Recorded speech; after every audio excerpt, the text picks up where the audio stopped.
All right. After a lot of work, after a lot of research, and watching some tape, I have now come to what I believe, in my opinion, is the best ever Australian, the Wallabies' best ever 15 in the entire history of their rugby union. Now, there's a lot of players you can't find a lot of information on. I mean, pre-World War One, pre-World War Two, that sort of stuff is very hard.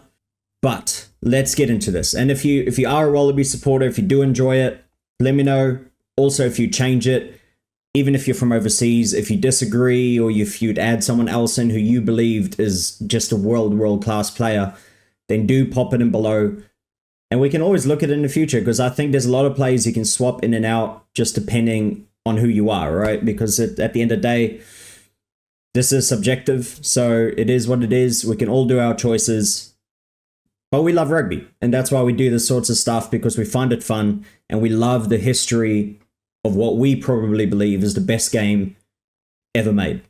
But let's continue into this. And like I said, if you enjoy this sort of content, please hit that subscribe button right below the video. We're nearly at 700 subscribers at the start of this video. All it is a click your button or a click your thumb, hit that subscribe button. You can see future videos. And we'll be able to grow the channel. We can do more content. We can go on the ground, ask people what they think, especially when it comes to the British Irish Lions tour coming up. I'll be outside the games talking to the supporters when they're nicely bearded up and ready to go. We can get it on the ground and get it to you live. Now let's get into this, starting with the front row. Starting on number 1. Let me get my head out the face, my ugly head out the way, should I rather say. All right, so we got in at number 1, Tony Daly. 41 caps for the Wallabies from 1989 to 1995. 4 tries for him. He played for the Eastern Suburbs Rugby Union Football Club. Was born in West Pymble in New South Wales. Went to St. Joseph College in Hunters. Won 1 World Cup in 1991. And he was 5'10", 103 kilos. And that was, I guess, the build back then for props, wasn't it? That 5'10", 100 kilos, that was perfect. Short and stocky, you could get underneath the players. But that was before, I think a lot of people forget. This is before the whole touch, pause, engage, touch, bind, blah, blah, blah. We got like 20 steps now. We're back in the day. It's, you rock up, bang, straight into it. There wasn't even like a whistle. It was just both teams rock up, bang, into it. And then after that, they started actually pausing first, where they both kind of set up and then wait for the ref, and then they engage, and then, it went from there. But Tony Daly, absolute legend for the Wallabies with that 1 World Cup win. But the main thing here is, you'll see this kind of stat line here at the bottom. Sorry, the thing's in the way there, but the win percentage, so 75% win rate for this man while he was playing. And I'll do this for every single player that I can get the data on. So keep an eye out. It's an interesting stat, actually, to see how many games they won. Now we move into hooker. Phil Kearns, I think there's only one probably player to pick here. He's the most decorated, the most played at such a high level for so long, should I rather say. Very consistent. At 67 caps for the Wallabies from 1989 to 1999. 8 tries he scored. Played for Randwick. Was born in Sydney. Went to Newington College. And he won 2 World Cups. He's only one of a few players who won both World Cups in 1991 and in 1999. He's in the Rugby Hall of Fame for Australia back in 2018. So he's 5'11", 108 kilos, so a little bit bigger than Tony Daly, and also a 75% win rate as well, which is just crazy. 3 out of 4 games. And for Australia, I mean, if you look at my All Blacks team, which I did probably last week or so, if you do want to look through that, pop back and have a look.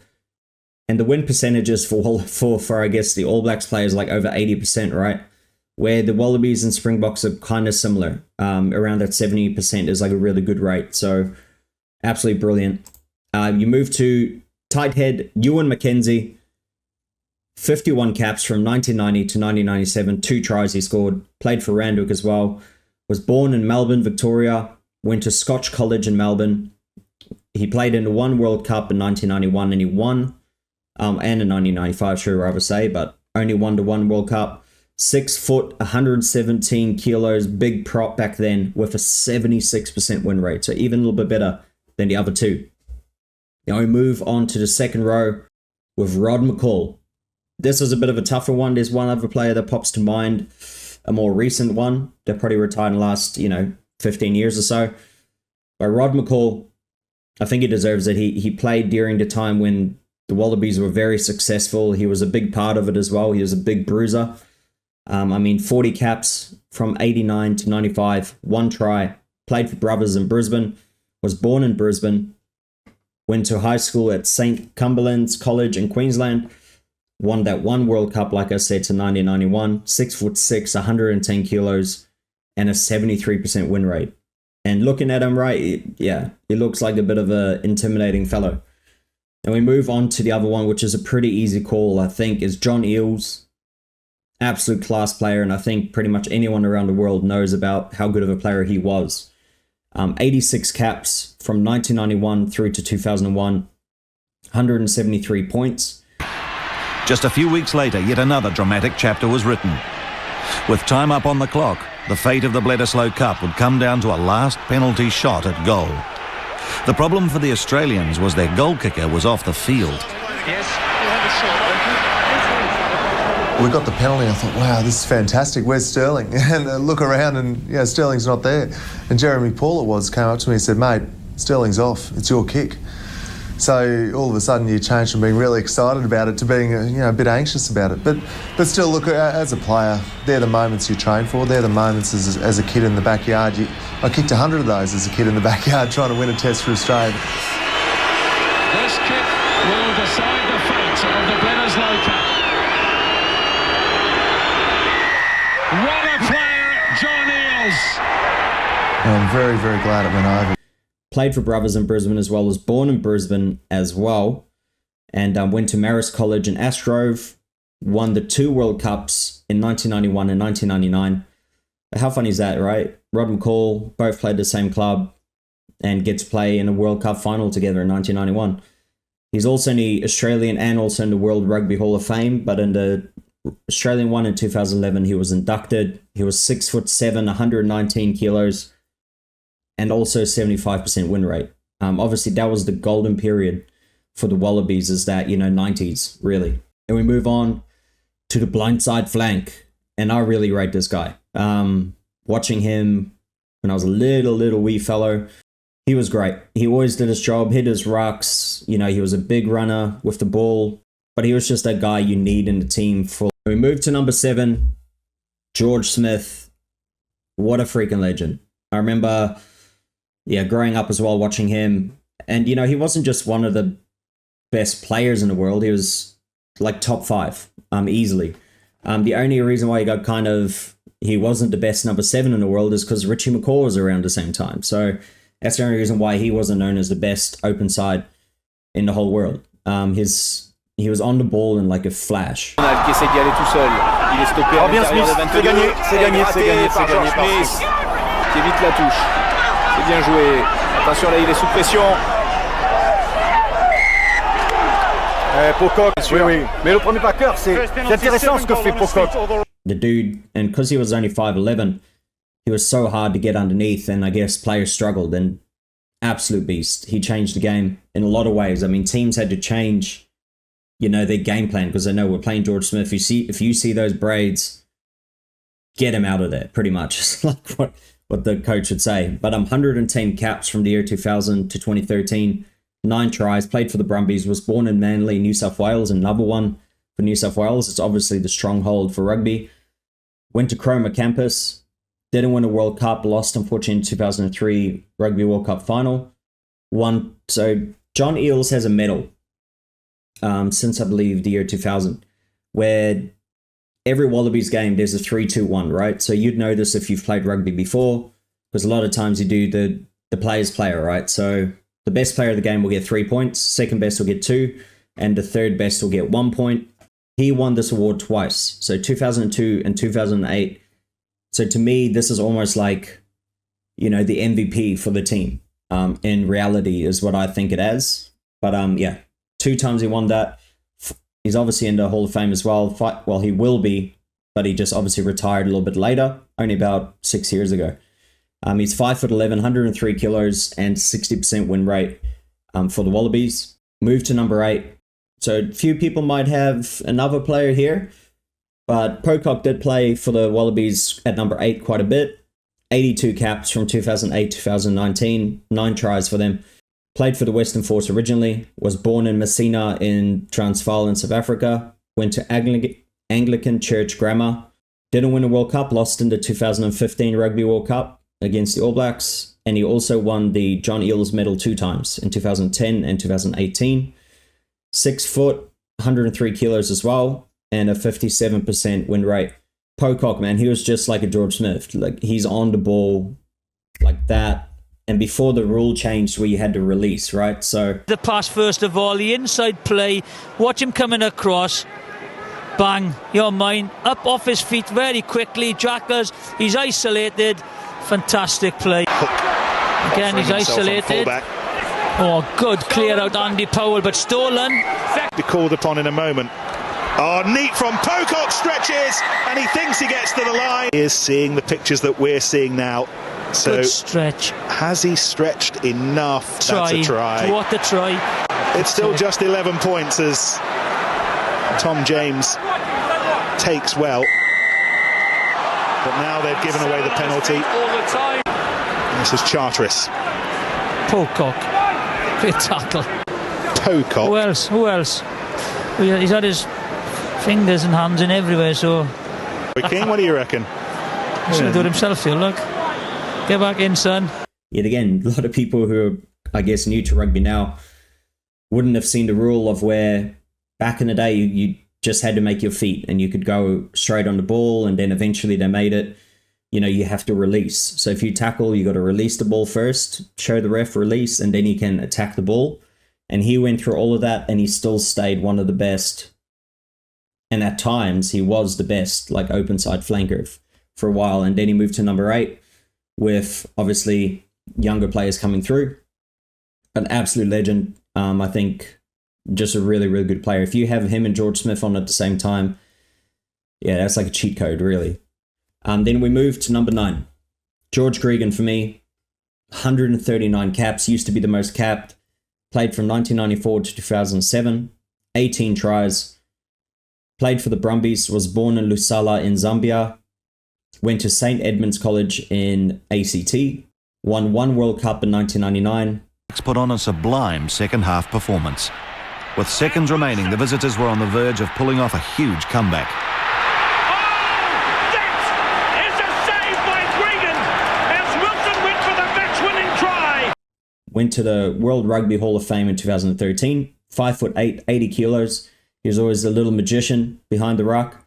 And a 67% win rate as well. And obviously losing in that Rugby World Cup final as well. Number 10, Stephen Larkham. 101 caps. 1996 to 2007. 24 tries. Played for the Brumbies. Was born in Canberra in the ACT. Went to Lyneham High. Won 1 World Cup in 1999 where he made that ridiculous drop kick against South Africa in the semi-final. Larkham. Herbert smashes through the middle. Gregan. Drop goal from Larkham. Up it goes. Could you believe it? Larkham has De Beer. Which broke the heart. So it was the first loss for the Springboks in a World Cup ever.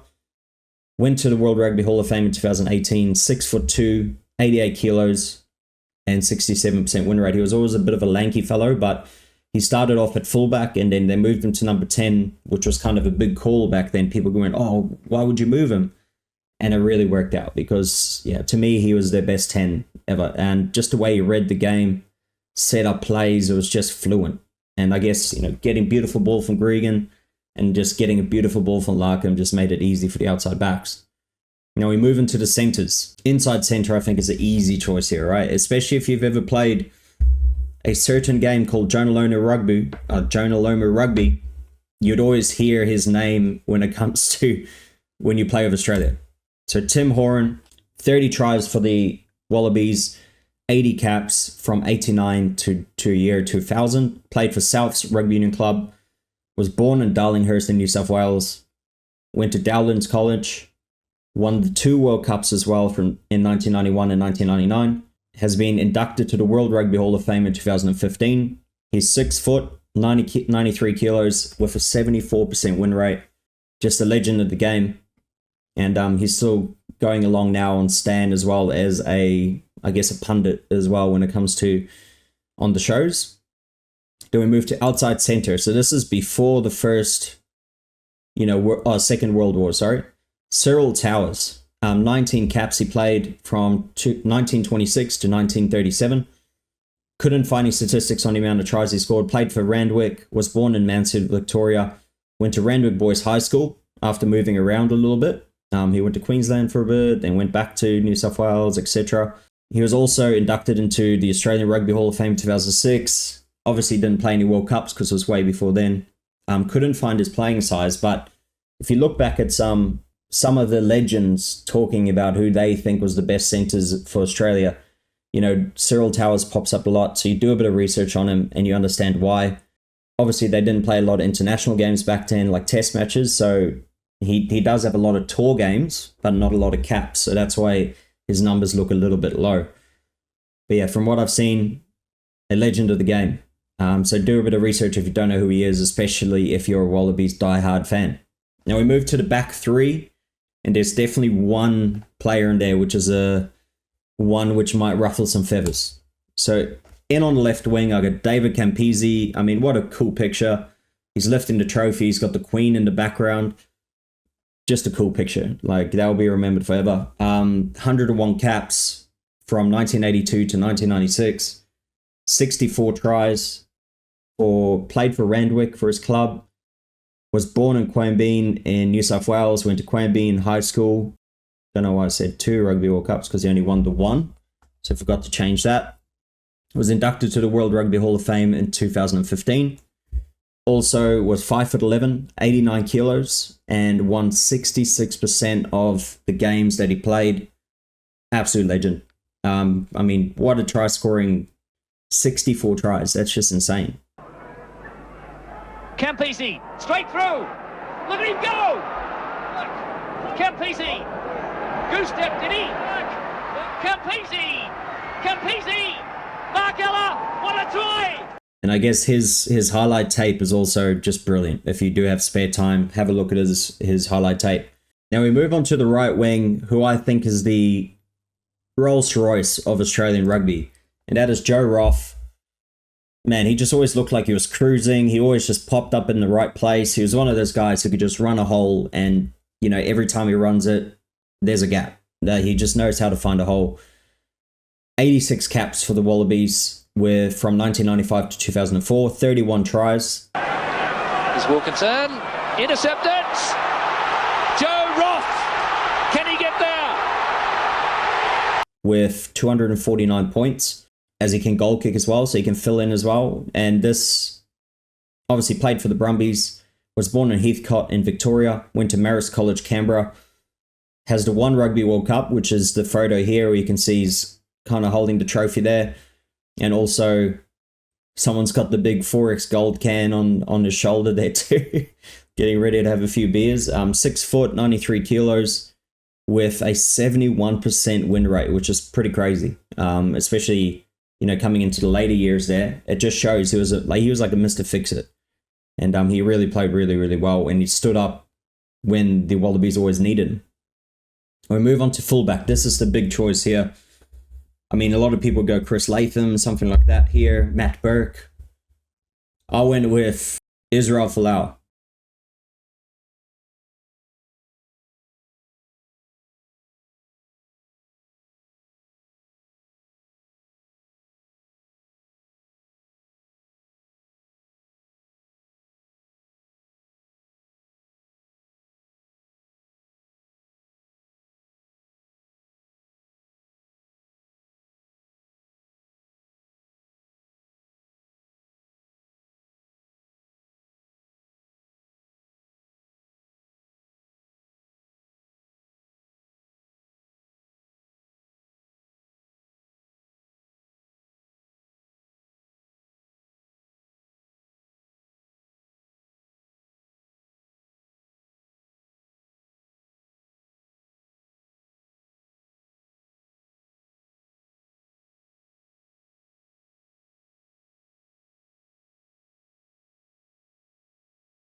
So he played from 2013 through to 2018, 74 caps, 37 tries, so 1 try every 2 games. And playing at fullback, that's a good rate.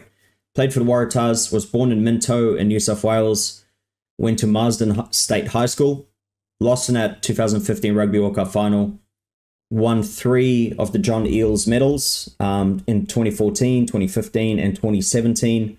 I mean, he only played for the Wallabies for like 5 years and he won it 3 times. He's 6'4", 103 kilos with a win rate of 47%, which just showed how the Wallabies went crap. But Israel Folau, obviously, he's the one who got kicked out because he said some things on social media.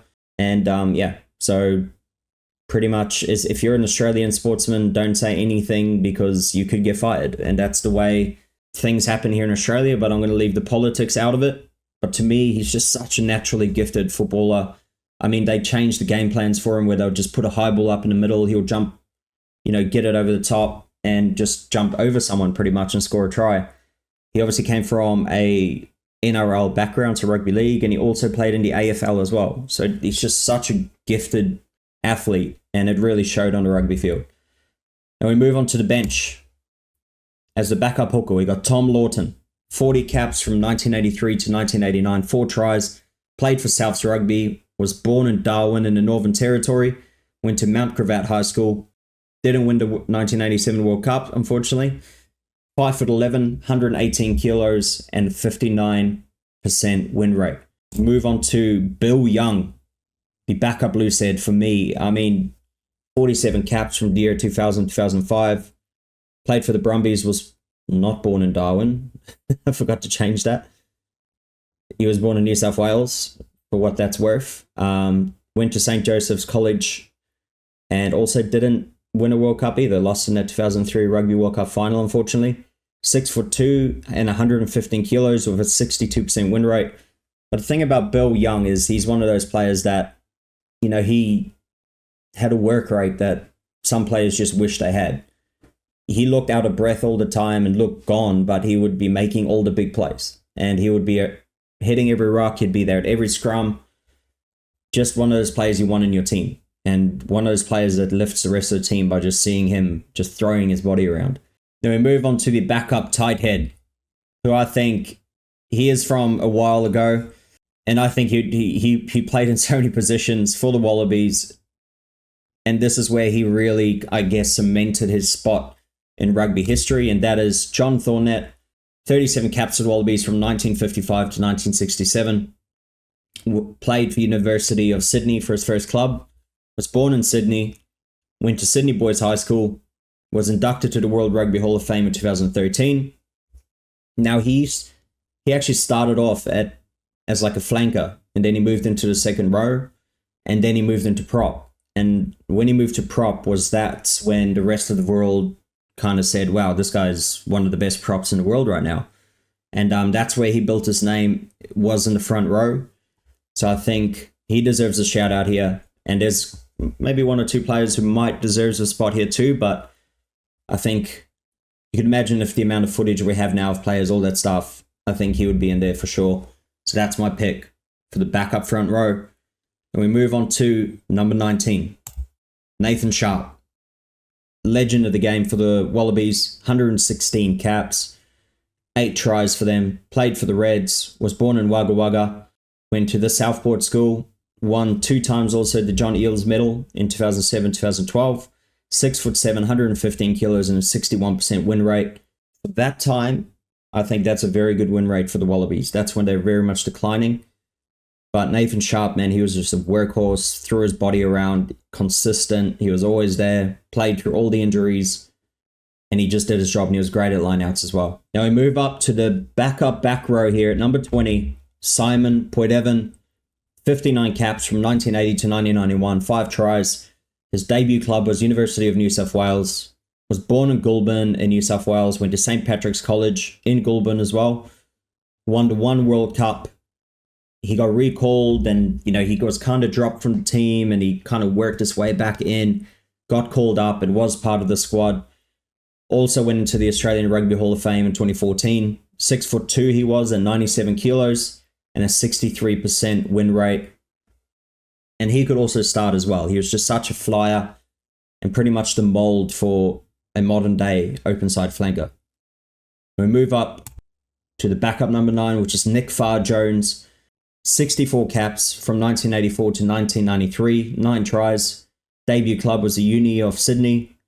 Was born in Caringbah in New South Wales. Went to Newington College. Won Rugby World Cup in 1991. World Rugby Hall of Fame in 2011. 5'10", 84 kilos, and 67% win rate.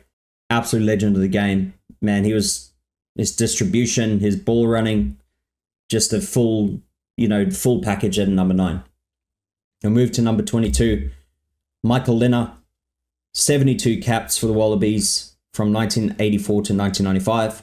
17 tries. He probably is. Yeah, he is still the top point scorer in Wallabies history with 911.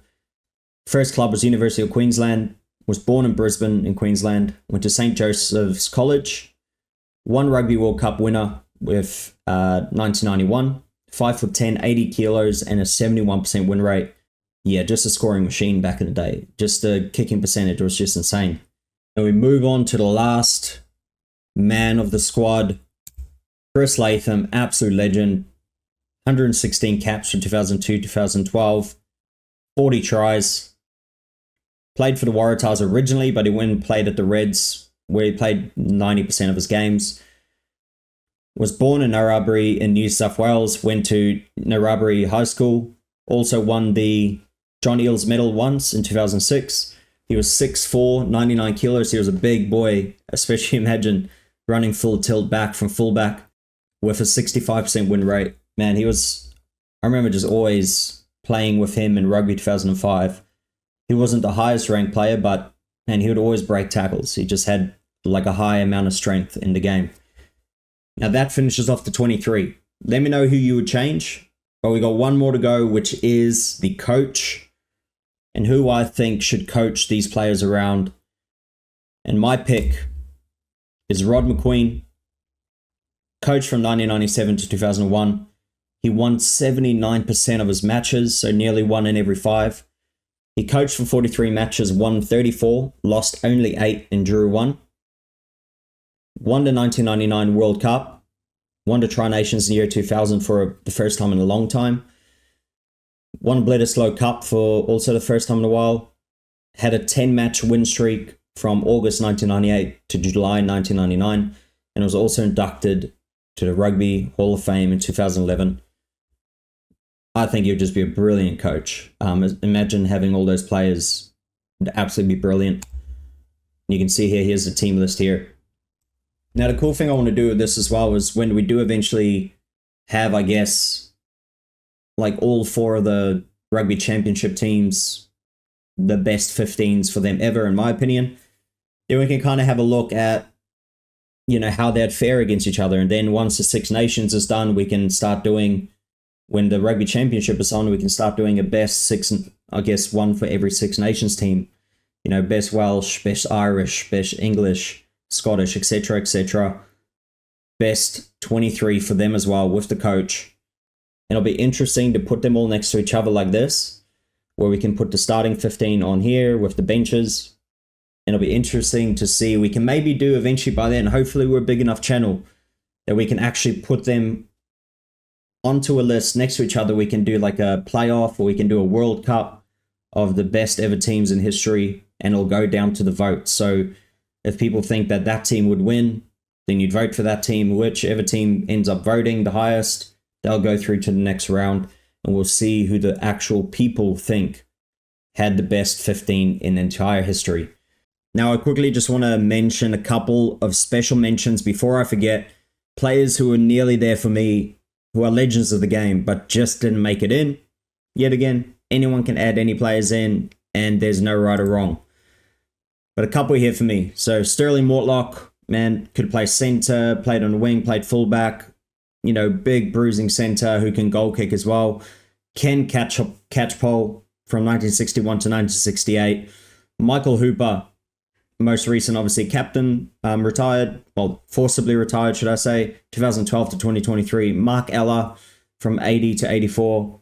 You got Matt Burke from 93 to 04. Matt Giddow 02 to 2016, Tutai Kefu, 97 to 03, David Wilson, the back rower from 1992 to 2000, Peter Johnson from 1959 to 71, and Will Guinea, 09 to 19, and we know what a brilliant player he was, obviously being fresh in the mind.